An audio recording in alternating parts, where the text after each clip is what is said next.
Am I audible?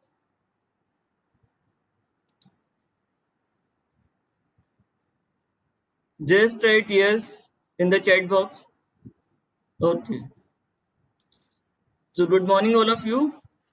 Today we will going to start a new topic known as cross compiler, and after that we will going to study bootstrapping.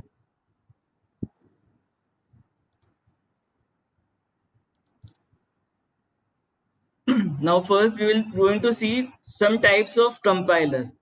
So these are some of the types of the compiler.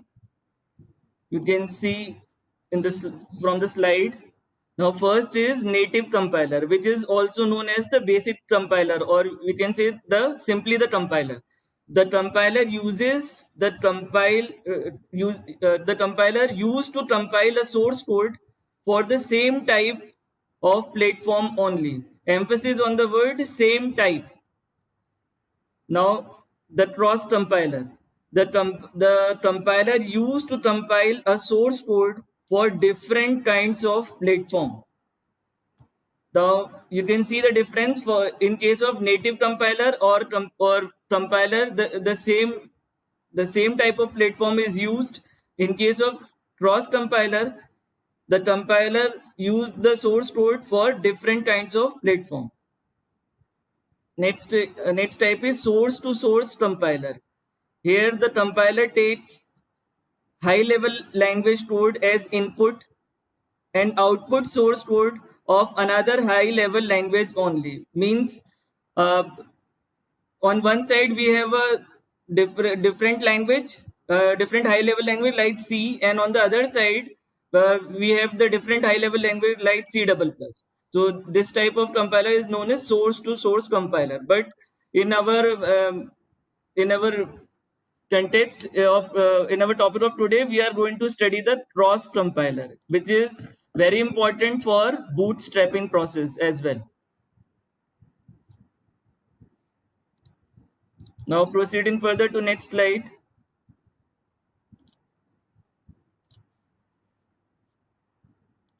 Now the working of cross compiler. Now here you can see in the diagram, we are using the two platforms. In the source side, in the source code, we are using the Windows platform. Means here we are using the Windows operating system, and on the target side, we are using the Linux operating system, which can also be known as the Linux platform. So you can see on the host side, we are using the source code. The source code is been translated to the cross compiler. You can see the arrow. The source code is through the cross compiler, and with the use of cross compiler we can generate the target code for the target machine. But in case of cross compiler, you can see in the source side we have Windows platform, and in the target side we have the Linux platform. And you can also have vice versa. On the source side you can have the Linux platform, as well on the target side you can have the Windows platform. So with the use of cross compiler, we can execute the source code written in Windows platform into a Linux operating system platform. One of its example is GNU cross compiler is an example of cross compiler. So GNU CC is the example of cross compiler. So basically cross compiler works to translate the language written in one platform into another into another language written in going to execute in the another platform. Are you getting it?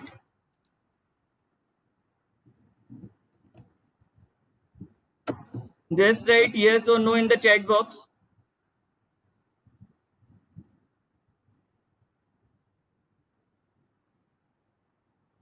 Okay. So proceeding further to the next slide.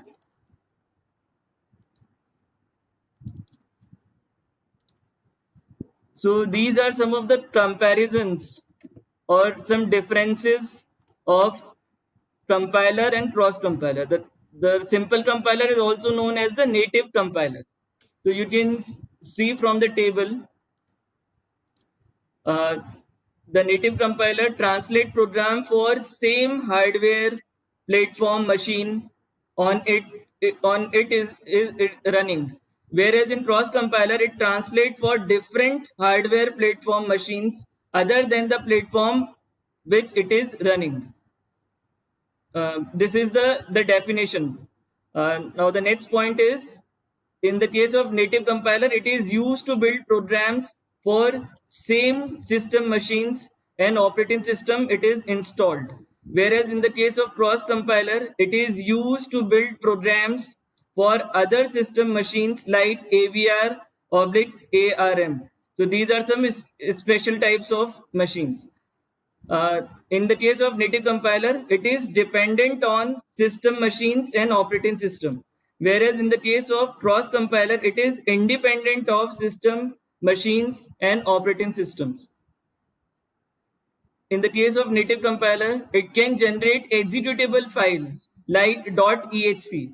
Whereas in the case of cross compiler, it can generate raw code in the form of .hex file.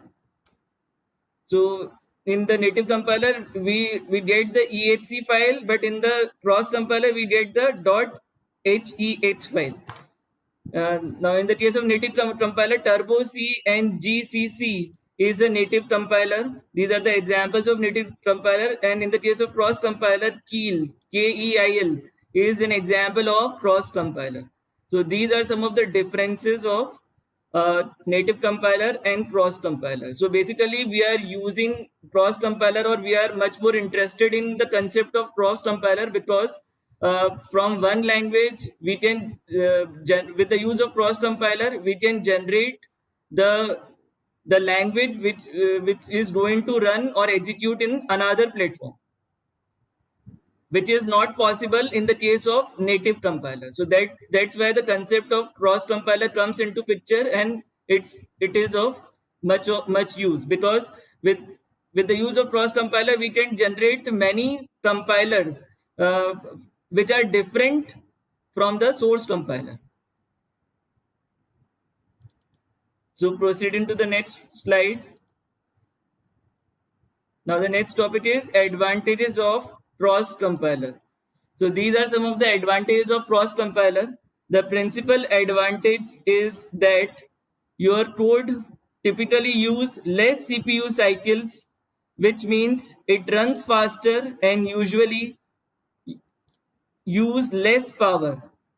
So with the use of cross compiler, our code is run faster and it takes less electric power or the battery power. Now the second point of advantage is it improves performance and user experience. As the program runs faster, so its time complexity is better. So the user experience is good and its performance is enhanced. The next advantage is full access to functionalities of underlining mobile operating system and device specific capabilities. So in today's world, we see that there are many compilers which are specific to mobile, like in Windows, in Android as well as in iOS. You can see there are many compilers, and they keep on upgrading the compilers as the time progresses. So the cross compiler is of great importance to the mobile as well, because with the use of cross compiler, if some app is running in the Android Android platform, then with the use of cross compiler, it can be run in the iOS platform as well. So cross compiler is of much more importance in mobile operating system. Now proceeding further. Now, but there are some disadvantages of cross compiler as well.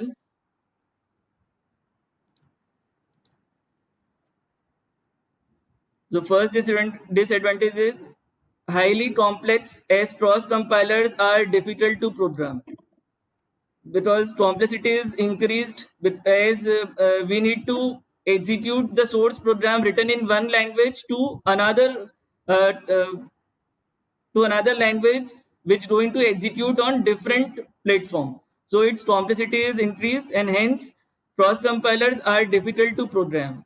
The second disadvantage is it need to be kept consistent with fragmented mobile platforms and operating systems available. So as I already told you, it can be used in mobile operating system or mobile platform as well. So it need to be kept consistent. As robustness is, we need to increase the robustness because we need to use the cross compiler in other platforms as well. So care must be taken. So it needs to be kept consistent with mobile platform and other operating systems available. The next disadvantage is optimized code is usually harder to debug. As we already studied that code optimization is the fifth phase of compiler. So optimized code is usually harder to debug in case of cross compiler. Here the debugger cannot resolve as many symbolic expressions. So these are some of the disadvantages of cross compiler. Now proceeding further to the next slide. Now the uses of cross compiler. Now the fundamental use of cross compiler is to separate the host environment from the target environment. As we already is seen in the diagram, the host environment is of different platform and the target environment is of different platform. So cross compiler is used to separate the two. The second use of a cross compiler is embedded computers, where a device has extremely limited resources uses a cross compiler. So you can, in the case of embedded computers, we have limited resources. In the case of embedded computers, we can use cross compilers. And the other use of cross compiler is the cross compiler can be used to implement bootstrapping, which is our next topic. And the use of cross compiler is to implement bootstrapping as well. So this is all about cross compiler. So all of you are getting it.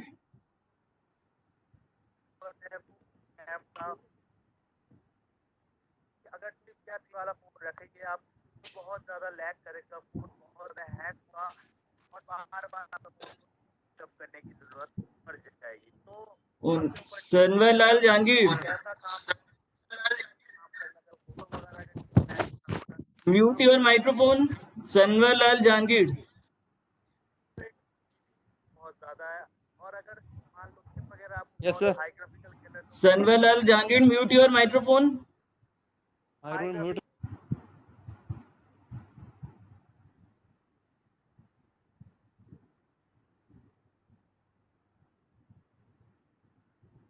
Okay, are you getting it?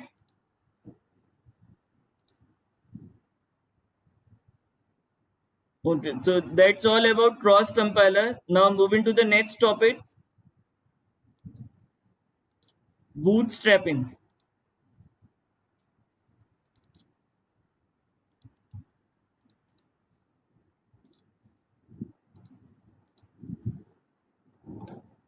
Now bootstrapping is widely used in compilation development, or you can say in compiler development.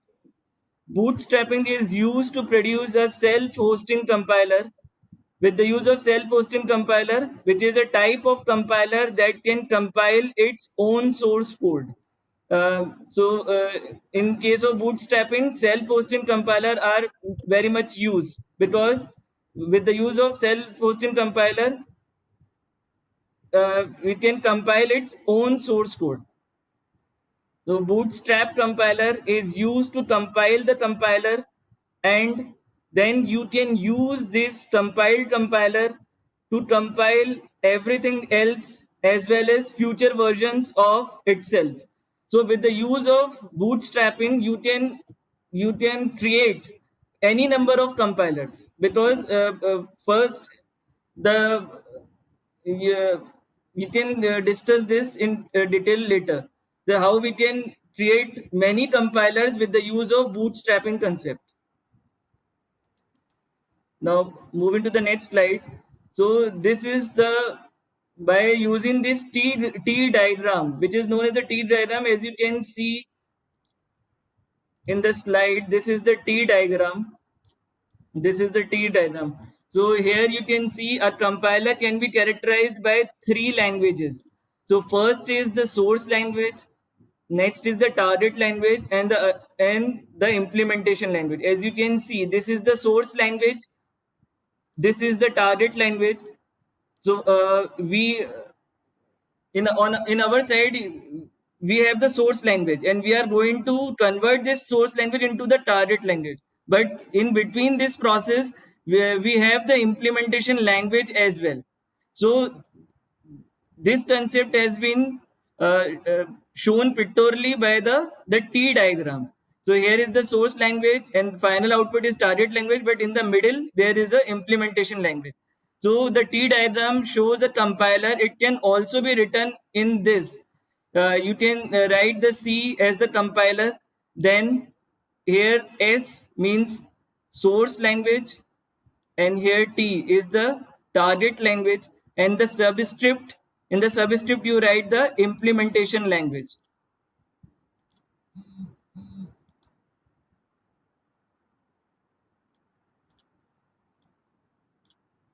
In the subscript you write the implementation language. This. So this T diagram can be represented as this as well. Now proceeding to the next slide. So here is an example. So suppose we want to write a cross compiler for a new language X. You can see this is the language, means for a new language, this is the source language. The implementation language of this compiler is say Y, and the target code being generated is in language Z. That is, we create XYZ, where X is the source language, Y is the implementation language, and Z is the target language. So we can show this by using T diagram in this picture. You can see this. Here X is the source language, Y is the implementation language, and Z is the target language. After that, now if existing compiler Y runs on machine M, now this is the other scenario. Now if existing compiler Y, so Y is an existing compiler which runs on the machine M and generates code for M, then it is denoted as YMM. So with the use of T diagram, we can represent YMM as this. You can see in this picture. So YMM is been generated through this. So you can see the existing compiler is Y, which runs on machine M, and generates code for M as well. So it can be shown as YMM. Right now, if we run XYZ, which is our first compiler. Now, if we run XYZ using YMM, then we get a compiler HMZ. So HMZ is the new compiler. We we can create this compiler by using these two compiler, by using the XYZ and by using the YMM.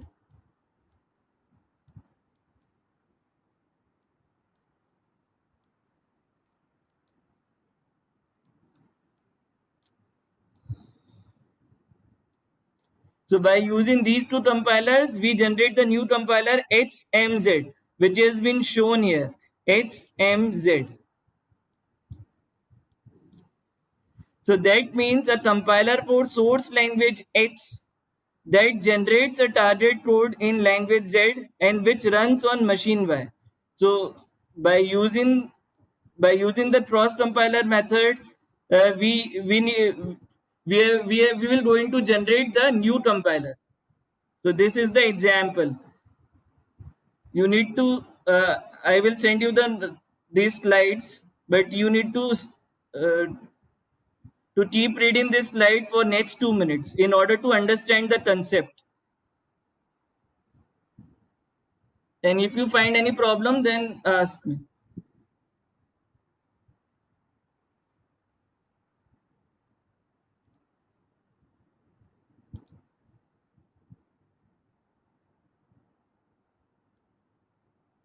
So Shreyansh Jain, I allow the students to join the lecture.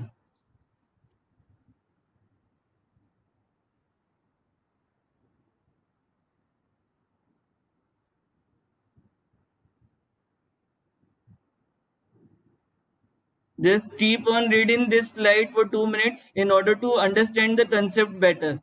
So here you can also see that by using the cross compiler method, you can see here these two languages must be same. You can see these two languages must be same, and here you can see these two languages must be same. In order to produce a new compiler, you can see if the first compiler is of in which source code is X, target code is Z, and the intermediate code is Y. In the second compiler, whatever be the intermediate code of the first compiler, the second compiler source code must be the same. So in the second compiler source code is same as the implementation language of the source compiler. So this is the main point here. These two languages must be same. So in the case of the third compiler or the new compiler which we going to generate, so the implementation language of the new compiler must be the same of the target code of the second compiler. So these two languages must be the same. So this is the main concept. By using this concept, we are going to generate the new compiler. You can also draw this picture in your copy for better understanding.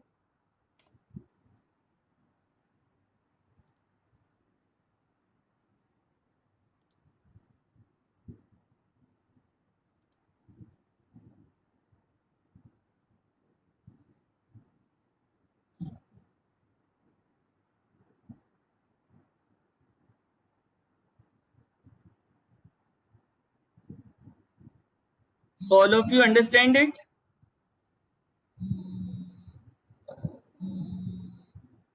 Just wait for 2 minutes. I have an urgent call.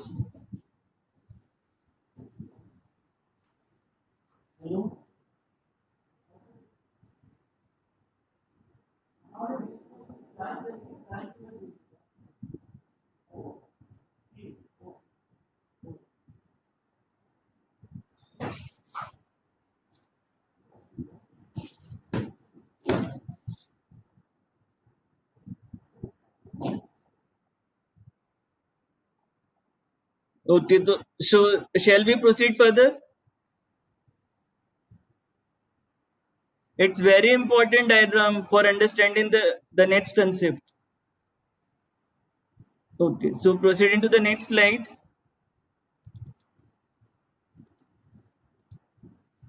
So by using these steps, which are based on the example we already studied, we are going to create a new compiler. So first, we need to follow these steps in order to create the new compiler. So from these steps to produce a new language L for machine A. Right. So this is our target. We are going to produce a new language L for machine A. So first we create a compiler. This, you can see this S is the source language, A is the target language, and A is the intermediate language. So create a compiler SCA for subset S is the source language. So S of the desired language, L using language A, and that compiler runs on machine A. So this is the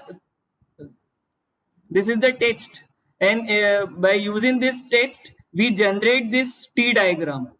So our compiler is like this: S is the source language, A is the target language, and A is the intermediate language. So this is our step 1. Now the step 2, in the step 2 we are going to create a compiler having the source language L, the intermediate language S, and the machine and the target language is A for language L written on a subset of L. So this is the T diagram for our second second step. This is the T diagram, but here remembering the step which we already remember in our previous slide. Here you can see there, here we create S is here. So here S is the intermediate language, whereas here S is the source language. So these are the two T diagrams, and based on these two T diagrams we are going to create a new language, a new compiler for producing a new language L for machine A. So we will going to see the step 3.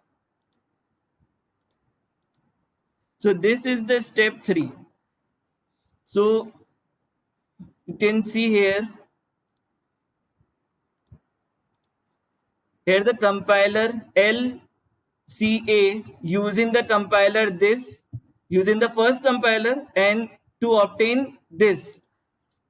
So LCA is a compiler for language L which runs on the machine A and produces code for machine A. So this we are going to create a new compiler whose language is L for the machine A. So these are the diagrams. You can see here that from the step 2, this is our compiler. You can also draw on your copy or on your sheet. This is our second compiler.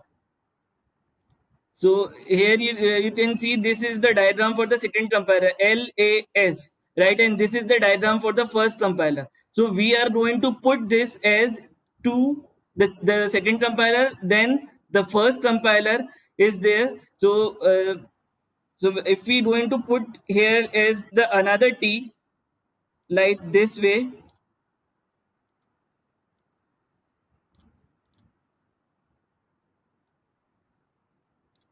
and write the first compiler as, then we are going to write S, A, and A.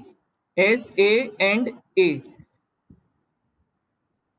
So here you can see that these two languages are same, which we already studied in that diagram, which is the basic diagram of X, Y, and Z languages. So these two languages must be same.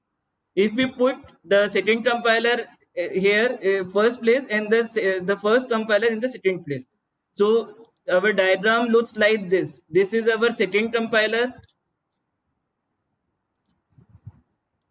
So this is our second compiler T diagram, and this is our first compiler T diagram. So after writing or after arranging these T diagrams in this way, we will going to generate this final language L, which is going to run on machine A. So here you can see that these two languages must be same, and in the same way these two languages must be same. So that's how with the use of cross compiler with bootstrapping technique, we are going to generate new compiler. And by using this process, we will going to generate many compilers by using bootstrapping and cross compiler techniques. So the the compiler generation process is very fast by using this method. All of you are getting it? This is based on the example which you already studied. This is based on this example which you already studied. Like the two languages here must be same and the two languages must be same. But here we are taking the general term XYZ, and here we are taking the specific term that a new language is produced L, which is going to run on machine A, right? This, and after that we are going to create some subset of compilers, which is our first compiler, then the second compiler, and after that we are going to create the desired compiler, which is of machine L, and which is going to run on on machine A. So this is our second compiler and this is our first compiler. So care must be taken that these two languages must be same and these two languages must be same. Right? All of you are understanding it?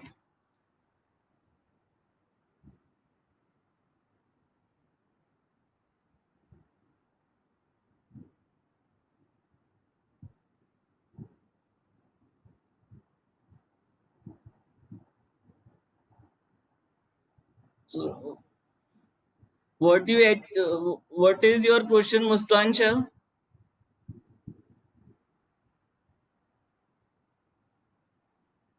I am not understanding the question, sir. Q में given हो रहा क्या output compile क्या sir मैं ये पूछना चाह रही हूँ कि जैसे जो एल ए बनाया है, तो ये हम लोगों को क्वेश्चन में गिवन होगा कि आपको आउटपुट ये लाना है, आपको टी डायग्राम बनाना है, या हम लोगों को टी डायग्राम गिवन होगा और हम लोग को आउटपुट निकालना है? मतलब क्वेश्चन किस तरह से आएगा? The question is like this. You need to produce a new language L for the machine A, right? The question is like this. So you need to form the steps. The first step is for compiler 1 and the second step is of compiler 2, right? But basically such type of question, actually you need to form this is the example. If there is a note written, if there is a note in your examination, write a short note on bootstrapping, right? So you can give it as an example, like this is the bootstrapping process, and by using these steps we are generating new compilers by using this bootstrapping process. So this is the example, right? Okay, sir. I am giving you next question, the question in the later slide as well, which you going to solve. So this is just the example. You are quoting the compiler 1 and compiler 2 by yourself, because in the question this is not the question, because nobody has given you that S is the source language and A is the target language. In the same way, in the case of second step, nobody is giving you L is the source language and A is the target language, but you are only given the new language. You are going to produce a compiler for language L for machine A, right? Only this is given to you. So you need to framing the steps of the compiler by yourself. In the slides later, I am going to give you a question which is based on it. By that you will going to understand it better. Now proceeding to the next slide.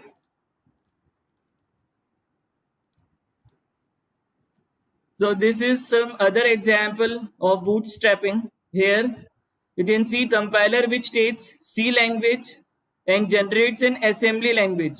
So you can see here clearly that in the first step, that first we write a compiler for a small of C in assembly language. So here we can form the subset of C language, which is CO, and the target language is assembly language. So this is the compiler one. Now then, using with the small subset of C language, that is CO, for the source language C, the compiler is written. So you can see that the small subset is CO, and here the source language is C, and the compiler is written for the assembly language, which is assembly ASM. So these are the two compilers. So by using these two compilers, we will going to generate the third compiler, which is of you can say where the target language or the platform is different. So by using these two compilers, so first we put the compiler 2 and then the compiler 1, and by using this we will going to produce the new compiler, which is our output. The C language as the source language, whereas the assembly language as our target language. So care must be taken that these two languages must be same, and these two languages must be same. So until and unless these two languages must be same, we will not going to generate the new compiler. So this is the important step, right? So first we get the compiler written in assembly language, which compiles C and generates code in assembly language. So this is our target compiler. So I know this concept is somewhat complex. So that's why I am quoting some more examples here, just for your understanding. And after I will going to share you the slides. You will find it very well, these concepts. It's really difficult for you to understand it at the first time. Now proceeding to the next slide. The advantages of bootstrapping. So these are some of the advantages of bootstrapping. So compiler development can be performed in the higher level language being compiled. Now the second advantage is developers only need to know which language being compiled. So developer task is easy as they only need to know which language being compiled, not the whole scenario, not the whole source, target, and the implementation language. They only need to know which language being compiled. The third advantage is it is non-trivial test of the language being compiled. So with the use of this, we will not testing it fully, but it is just the non-trivial test of the language being compiled. The last advantage is it is comprehensive. It is a comprehensive consistency check, as it should be able to reproduce its own object code. As you can see in our T diagram, in many a times the implementation language and the target language is same. So you can see that it should be able to reproduce its own object code. With the use of same implementation language, we will go into we will we will going to get the same target code, the target language, which is same as the implementation language. So these are some of the advantages of bootstrapping. Now proceeding further. So this is the question. This is the practice question, and I want all of you to practice it in your copy or sheet. Suppose we have a Pascal translator written in C language. It takes input. It takes input as Pascal code and produces C language. So this is the question given to you, and you need to produce it with the use of cross compiler method of bootstrapping. So you can take any intermediate language. Now 2 minutes time will be given to you for completing this question.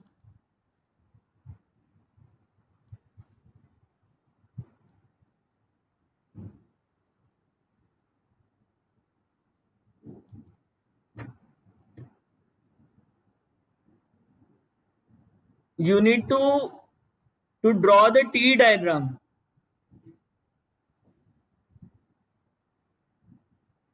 which we already discussed.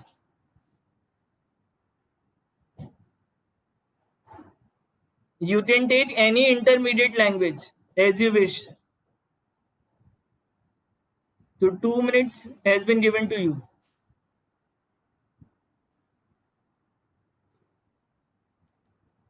And write in the chat box after you completed that T diagrams.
Last minute.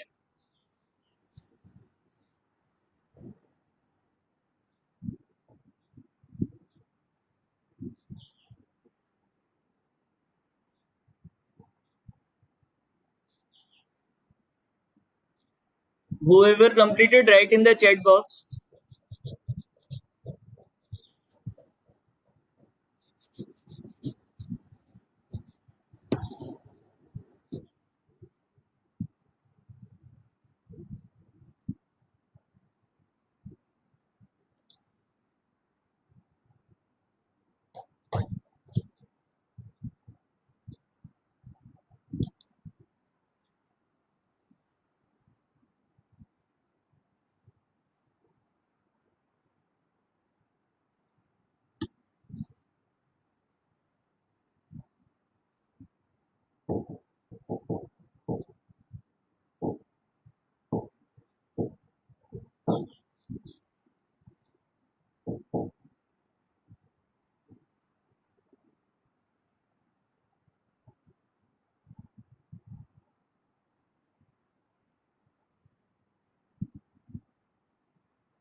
Only Tomal Soni completed it.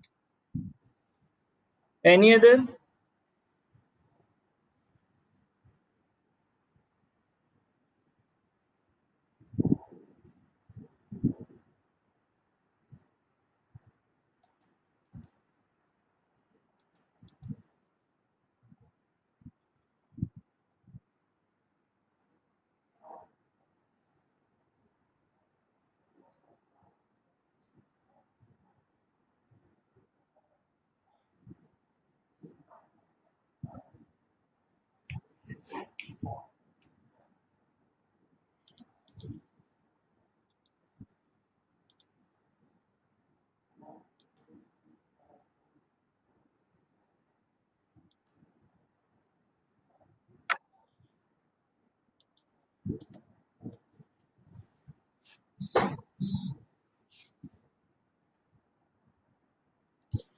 Okay, so let's discuss its solution.